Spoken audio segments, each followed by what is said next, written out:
ሰላም ጤና ይስጥልን። ከአቤል 2035 የህግ ሚዲያ ጋር ትገኛላችሁ።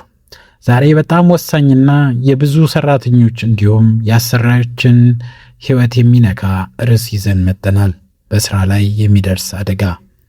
ብዙዎቻችን የስራ ላይ አደጋ ሲባል የሚታየን ፋብሪካ ውስጥ የሚቆረጥ እጅ ወይም ከህንፃ ላይ መውደቅ ብቻ ሊሆን ይችላል። ነገር ግን ህጉ ከዚህ ሰፋ ያለ ትርጓሜ ያለው። በምሳ ሰዓት ሻይ እየጠጡ አደጋ ቢደርስቦ የስራ ላይ አደጋ ይባላል ወይስ ስራ ጨርሰው ወደ ቤት እየሄዱ አደጋ ቢደርስቦ? ዛሬ የሀገራችንን የአሰሪና ሰራተኛ አዋጅ 1156/2011 መነሻ በማድረግ እነዚህ ነጥቦችን በዝርዝር እንመለከታለን። ለቻናሉ አዲስ ከሆኑ ሰብስክራይብ ማድረጋችሁን እንዳትረሱ። ወደ ዝርዝሩ እንገባለን። በስራ ሂደት ወይም ከስራ ጋር በተያያዘ ሁኔታ በማናቸውም ጊዜ ያልታሰቡ አደጋዎች ሊከሰቱ ይችላሉ። በተለይም በዘመናዊ የኢንዱስትሪ አሰራር ሂደት እያደገ እየተወሳሰበ መምጣቱ ከመስሪያዎች አጠቃቀም ጋር በተያያዘ አደጋ የመፈጠሩ እድል ሰፊ ያደርገዋል። ከደህንነት ጋር ተያይዞ ችግሩ ይከፋል። ጉዳቱም ከተጎጁ ዘልቆ በስሩ ከሚተዳደሩ ቤተሰቦችን የሚነካ በመሆኑ ከፍ ያለ ቀውስ በህብረተሰቡ ውስጥ የሚፈጥር ነው። ስለሆነም በአንድ በኩል በማህበራዊ ዋስትናን ማረጋገጥ ተገቢ በመሆኑ፣ በሌላ በኩል ሰራተኛው ሊከሰት ከሚችለው አደጋ በስተጀርባ በእርሱና በቤተሰቡ ላይ ሊደርስ የሚችል አደጋ እያሰበ በጭንቀት መስራቱ በምርታማነት ላይ የራሱ ተጽዕኖ ስለሚያሳድር ሰራተኛው ለሚደርሰው ጉዳት የሚገባውን ካሳ የሚያገኝበትን የህግ ማዕቀፍ መኖሩ ተገቢ ነው። በመሆኑ በተለያዩ ሀገሮች ቀደም ሲል አደገኛ ተብለው በሚታወቁ እንደ ማዕድን ማውጣት ስራዎች ላይ የተሰማሩ ለሚሰሩ ብቻ ይፈጸም የነበረው ካሳ የማግኘት መብት አሁን ሌሎቹንም ሁሉ እንዲያቅፍ ተደርጓል። በዚህ የተነሳ በእኛም ሀገር ሰራተኛ በሚለው ትርጉም ውስጥ የሚሸፈን ማናቸውም ሰው በስራ ሂደት ወይም ከስራ ጋር በተያያዘ ሁኔታ አደጋ የደረሰ እንደሆነ የካሳ ክፍያ የሚፈጸምበት የህግ ማዕቀፍ ቀደም ሲል በነበሩት በአዋጅ ቁጥር 64/1968፣ አዋጅ ቁጥር 42/1985፣ አዋጅ ቁጥር 377/1996 እና አሁን ባለው አዋጅ 1156/2011 ተሸፍኗል።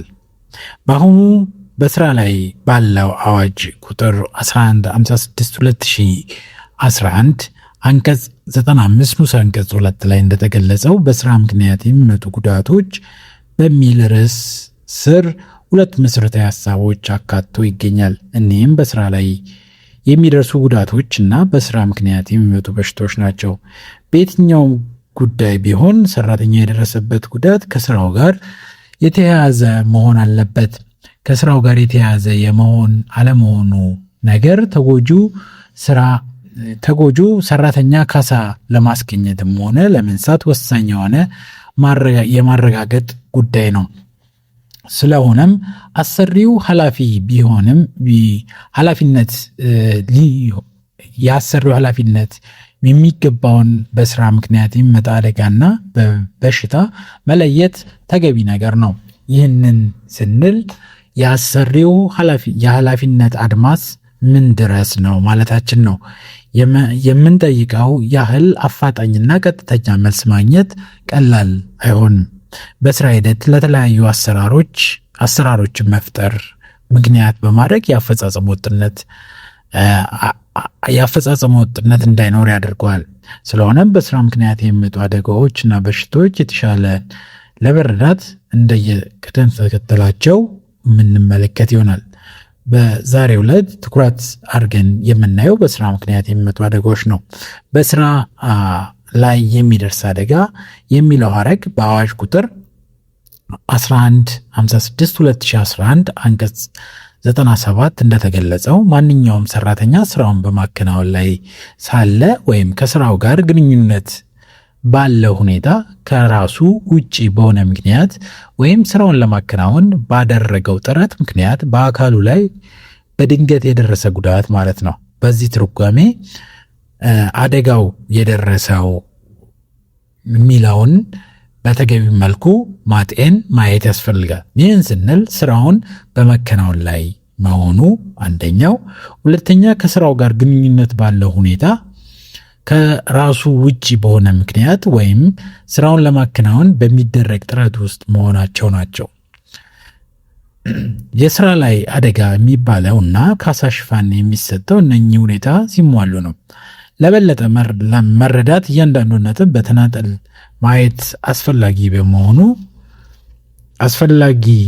በመሆኑ እንደሚከተለው እናያቸዋለን። በስራ ላይ ስራን በማከናወን ላይ የሚለው ሐረግ አደጋው የደረሰው ስራውን በሚያከናውንበት ጊዜ፣ ስራውን በሚያከናውንበት ቦታና ስራው የሚያከናውንበት ሁኔታ የሚያሳይ ነው። ይህን ማለት ስራውን በማከናወን ላይ የሚለው አደጋው ከደረሰበት ጊዜ፣ ቦታና ሁኔታ ጋር የተሳሰረ ነው ማለት ነው። ስራውን በሚያከናውንበት ጊዜ የሚለው በመደበኛ ሁኔታ ስራ የሚሰራባቸው ከ2 ሰዓት ተኩል እስከ 6 ሰዓት ተኩል እና ከ7 ተኩል እስከ 11 ተኩል እና በአንዳንድ መስሪያ ቤቶች ከ8 ሰዓት ከ2 ሰዓት ተኩል እስከ 6 ሰዓት እና ከ8 ሰዓት እስከ 11 ሰዓት እንዲሁም ቅዳሜን ግማሽ ቀንን የሚሸፍን ነው። ከዚህ ውጭ ያሉ ሰዓታት ከካሳ ሽፋን ውጭ ይሆናሉ። ይህም ሲባል ከስራው አካባቢ ጠቅላላ ሁኔታ፣ ከሰው ልጆች የተፈጥሮ ባህሪና ስራው ከሚጠይቀው ወይም በልማድ ከሚከናወንበት ሁኔታ አንጻር ለስራው ተቀዳሚ ወይም ተከታይ የሆነ ተግባራቶችን ሲፈጽም በነበረ ጊዜ አንድ ሰራተኛ ጉዳት የደረሰበት እንደሆነ አደጋው ስራውን ከሚሰራበት ሰዓት ውጭም ቢሆን ስራው በሚከናወንበት ጊዜ የደረሰ አደጋ እንደሆነ ይታሰባል። ለምሳሌ አንድ ሰራተኛ ከመደበኛ የስራ ጊዜ ውጪ ነገር ግን አሰሪው ትዕዛዝ በመፈጸም ላይ ባለ ጊዜ አደጋ ቢደርስበት፣ በእረፍት ጊዜው ምሳ በመብላት ላይ እያለ አደጋ ቢደርስበት በስራ ጊዜ ውስጥ የደረሰ አደጋ ይሆናል። በመጀመሪያ ነጥብ የአሰሪው ጥቅም ለማስፈጸም ሲባል በዚያ ቦታ የተገኘ መሆኑ ብቻ የስራውን የጊዜ አድማስ ያሰፋል። በኋላም ቢሆን ከሰው ልጆች የተፈጥሮ ባህሪ ስንነሳም ሳይበላ ስራውን ለመስራት ይቸገራል። ቢሆንም እንኳን ውጤታማ ይሆናል ተብሎ አይታሰብም። ስለሆነም ምሳ በሚበላበት፣ ሻይ በሚጠጣበት ጊዜ አደጋ ቢደርስበት በቀጥታም ሆነ በተዘዋዋሪ ሰራተኛው በአዲስ ጉልበት ስራውን መጀመር አሰሪው የሚጠቅመው በመሆኑ በስራ ጊዜ ላይ የደረሰ አደጋ እንደሆነ ይታሰባል። ለአንድ አፍታ እረፍት በመውሰድ ላይ ያለ ጉዳት ቢደርስ በተመሳሳይ ሁኔታ በስራው ጊዜ ውስጥ የደረሰ አደጋ ይሆናል።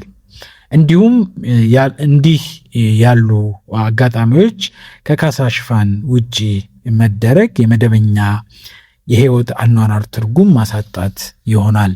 ስራን የሚከናወንበት ቦታ አንድ ስራ የሚሰራው ስራውን በሚያሰራው ድርጅት ውስጥ እንደሆነ ይታሰባል።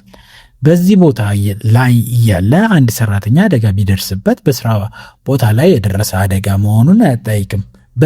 ስራ የሚሰራው ግን ድርጅቱ ያለበት ቦታ ላይ ብቻ አይደለም። የስራው ባህሪ ሰራተኛው ከመደበኛ የስራ ቦታ ላይ ተነጥሎ ወደ ሌላ ቦታ እንዲሄድ ሊያስገድድ ይችላል። አንድ የኤሌክትሪክ ወይም የቴሌ ሰራተኛ የመስመር ላይ ስራዎችን ለመስራት ከድርጅቱ ውጭ መገኘት ሊኖርበት ይችላል። ለእርሱ የስራ ቦታው ስራውን የእርሱ መገኘት የሚጠይቅበት ቦታ ነው። በዚህ ቦታ አደጋ ቢደርስበት በስራ ቦታ ላይ የደረሰ አደጋ ይሆናል። የስራው በሚከናወንበት ሁኔታ አደጋው ሰራተኛው ሲሰራ የተከሰተ መሆን አለበት። ሰራተኛው ስራውን ሲሰራ የደረሰው አደጋ ነው የሚባለው በስራ ዝርዝር መግለጫው ሲሰራ የሚገባውን ስራ ብቻ ሳይሆን የስራው ባህሪ፣ የነገሮች አካባቢ ሁኔታ፣ ስራውን ተከትለው የሚመጡ አጋጣሚዎች ምክንያት ከስራ ዝርዝሩ ውጭ ያሉ ስራዎች እንዲሰራ ቢሆን ወይም ስራውን አቋርጦ ቢሆን በዚህ ሁኔታ ላይ እያለ አደጋ ቢደርስ ስራውን በመስራት ላይ የተከሰተ አደጋ ይሆናል። ለምሳሌ አድካሚ ከሆነ ስራ ለአንድ አፍታ አረፍ እንዳለ አደጋ ቢደርስ፣ የውሃ ጥማቱን ለማርካት ድርጅቱ ውስጥ ወደሚገኘው የሻይ ቤት ሲሄድ በምሳ እረፍት ጊዜው እያለ አደጋ ቢደርስ ሰራተኛው ስራውን ሲሰራ የተከሰተ አደጋ ይሆናል። ስራው በአንድ መንፈስ ጉልበት በመቀጠል አረፍ ማለቱ፣ ምሳ መብላቱ ወይም የስራ ባልደረባውን መርዳቱ በቀጥታም ይሁን በተዘዋዋሪ መንገድ አሰሪውን የሚጠቅም ነው። የሚጠቅም ባይሆን እንኳን ከስራው ጠቅላላ ባህሪም ሆነ ከሰራተኛው የተፈጥሮ ባህሪ ከተፈጥሮ ሁኔታ አንጻር ስራው ለአንድ አፍታ ስራው የመቋረጥ አጋጣሚ ስራው ሲሰራ የደረሰ አደጋ አይደለም አያሰኝም። ረዘም ላለ ጊዜ ስራው ተቋርጦ ቢሆንም ለምሳሌ የስራ ሰዓት አብቅቶ ወደ ቤት ለመሄድ ተነስቶ ከድርጅቱ ውስጥ ወይም ከድርጅቱ ቦታ ላይ እንዳለ አደጋ ቢደርስበት እንኳን በስራ ላይ የደረሰ አደጋ ነው መባሉ አያስቀረውም። በአጠቃላይ ስራውን ሲሰራ የተከሰተ አደጋ ነው የሚባለው ሰራተኛው ስራውን በተግባር እያከናወነ መሆኑ፣ በተግባር እያከናወነ ባይሆን እንኳን ስራውን ከፍ ሲል በተገለጹ ምክንያቶች ለጊዜው ስራው አቋርጦ ባለበት ጊዜ የስራው ባልደረባውን በመርዳት ላይ፣ የአሰሪውን ትዕዛዝ በመፈጸም ላይ ስራውን አቁሞት ቢሆን ወደ ቤት ለመሄድ ነገር ግን በስራ ቦታ ወይም በድርጅቱ ውስጥ እንዳለ አደጋ ሲደርስበት ነው። ከስራው ጋር ስለሚኖረው ግንኙነት ከአደጋው ከስራው ጋር ግንኙነት ባለው ሁኔታ የተፈጠረ መሆኑ አንድ አደጋ ተገቢው የካሳ ክፍያ እንዲያስገኝ ከስራው ክንውን ጋር ግንኙነት ባለው ሁኔታ የተፈጠረ መሆኑን መረጋገጥ አለበት። የመስሪያ ቤት መሳሪያዎቹ በአግባቡ ባለመስራታቸው ምክንያት እየሰሩ ቢሆን በስራው ላይ ያለው አደጋ በስራው ላይ ያለው ሰራተኛ ጉዳት ከደረሰበት ወይም ሰራተኞች አደገኛ ለሆነ ሁኔታ በመጋለጡ ምክንያት የተፈጠረ አደጋ ከስራው ጋር ግንኙነት ባለው ሁኔታ የተፈጠረ ስለመሆኑ መረዳት ብዙ የሚከብድ አይደለም። አንዳንድ ጊዜ ግን ጉዳቶች የሚመጣው ከስራው ጋር በተያያዘ ሁኔታ መሆኑን መለየት ያስቸግራል። ለምሳሌ በስራ ላይ ያሉ ሰራተኞች በመብረቅ ሊመቱ ወይም በስራ ላይ ያሉ በደረሰ የመሬት መንቀጥቀጥ አደጋ ምክንያት ጉዳት ሊደርስ ይችላል። በነበረበት የልብ ድካም፣ የደም ብዛት ምክንያት ህይወቱ ሊያልፍ ወይም የአካል ጉዳት ሊሆን ይችላል። እኒህ ጉዳቶች ከስራው ክንውን ጋር ግንኙነት ያላቸው ናቸው ለማለት አያስደፍርም። ነገር ግን አደጋው ሁልጊዜም ከስራው የመነጨ እንዲሆን አይጠበቅም። የስራው ባህሪ ለአደጋው መከሰት የሚያበረክተው አስተዋጽኦ አለ። ይህ ብቻ በቂ ይሆናል። በምሳሌ ለመግለጽ ያህል ቀደም ሲል የተነሳው የመብረቅ አደጋ ከስራው ክንውን ጋር ግንኙነት ነበረው ማለት አይቻልም። የሌላው የህብረተሰብ ክፍል ለዚህ ተመሳሳይ አደጋ ተጋልጧል። የጉዳቱም ሰለባ የሆነ ሰራተኛ ስራው ላይ የነበረ በመሆኑ ብቻ አደጋው ከስራው ጋር የሚያስተሳስር ነገር አለ ማለት አይቻልም። ይሁንና የመብረቅ አደጋው በተከሰተ ጊዜ ሰራተኞች በመብረቁ አደጋ እንዲመቱ ያደረገው ከፍ ያለ ቦታ እንዲሰሩ የስራቸው ሁኔታ ያስገደዳቸው በመሆኑ የተነሳ ከሆነ ይህ አደጋው ከስራው ክንውን ጋር የሚያስተሳስር አንድ ምክንያት ይሆናል። ስለሆነም እንዲህ ባለ አጋጣሚ የመብረቅ አደጋ ከስራው ጋር ግንኙነት ባለው ሁኔታ የተፈጠረ ነው ማለት ይቻላል። በአንዳንድ ሀገሮች ደግሞ የስራው ሁኔታና ግዴታ ሰራተኛው አደጋው የደረሰበት ቦታ ባያመጣ ኖሮ በአደጋው ሊጎዳ ባልቻለ ነበር በማለት በአደጋው የተጎዳው ሰው እንዲካስ ያደርጉታል። በዚህ አስተሳሰብ መሰረት ተጎጂው ካሳ የሚያገኘው በስራ ላይ ያለ ጉዳት የደረሰበት በመሆኑ ብቻ ነው። አደጋውን ከስራው ጋር የሚያስተሳስረው ይሄ ብቻ ነው። በአጠቃላይ አደጋ በሕጉ ጥበቃ የተሸፈነ ነው ለማለት ከስራው ጋር ቀጥተኛ ግንኙነት እንዲኖረው አይጠበቅም።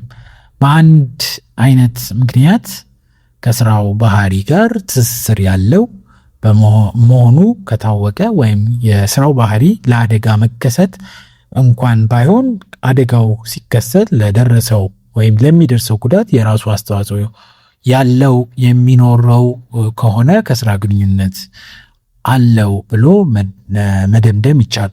ከተጎጂው አድራጎት ውጪ በሆነ ምክንያት መከሰት ከስራ ላይ አደጋ እንዲሁም ከአደጋው ከተጎጂው ውጪ በሆነ ምክንያት የደረሰ መሆን አለበት። ለምሳሌ የሰው ሚስት በመድፈር ምክንያት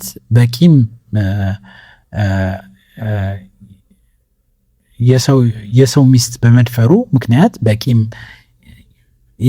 ይፈልገው የነበረ ባል ተጎጂው ስራ ቦታ ድረስ በመሄድ ቢገለው ይህ ግድያ አደጋ የደረሰበት ከግል ግንኙነት የተነሳ የመጣ እንጂ ከስራው ባህሪ ጋር ምንም አይነት ግንኙነት ወይም ትስስር ያለው ተደርጎ ሊወሰድ አይችልም። ስለሆነም የስራ ላይ አደጋዎች ከተጎጂው የግል ህይወት አመራር እና ግንኙነት ውጪ በሆነ ምክንያት እነርሱ በተፈለገው ያህል ጥረት ቢያደርጉ ሊቆጣጠሯቸው የማይችሉ ሲሆን ብቻ የስራ ላይ አደጋ ተደርጎ ይወሰዳሉ። የስራ ላይ ስራን ለማከናወን በሚደረግ ጥረት ውስጥ የደረሰ ጉዳት ስራን በማከናወን ሂደት የሚደርስ የስራ ላይ አደጋ ነው።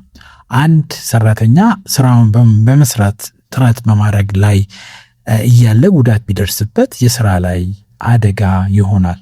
ዋናው ነገር ስራውን ለማከናወን ጥረት በሚያደርግበት ሁኔታ ላይ ጉዳት የደረሰበት መሆኑ ነው። ይህ ሲባል ሰራተኛው በነበረበት የልብ ድካም፣ የደም ብዛት ጉዳት ቢደርስበት ወይም በሌላ ሰው የደረሰበት ጥቃት ምክንያት ቢጎዳ ጉዳቱ ከስራው ጋር ያልተያያዘ ከሆነ የስራ ላይ አደጋ ደርሶበታል ለማለት ያስቸግራል። ይህንንም ለመረዳት ስራውን ከደረሰበት ጉዳት ጋር ያለው ትስስር መመርመር ይጠይቃል። በአጠቃላይ በስራ ላይ የሚደርስ አደጋ ሰፊ ትርጉም ያለው ሲሆን ሰራተኛው በስራ ሰዓት በስራ ቦታና ለስራው ስኬት በሚያደርገው እንቅስቃሴ የሚደርስበት ማንኛውም ጉዳትን ያካትታል። በሚቀጥለው ቪዲዮ ደግሞ በስራ ምክንያት የሚመጡ በሽታዎችና አደጋ የሚያደርሱ የካሳ አይነቶች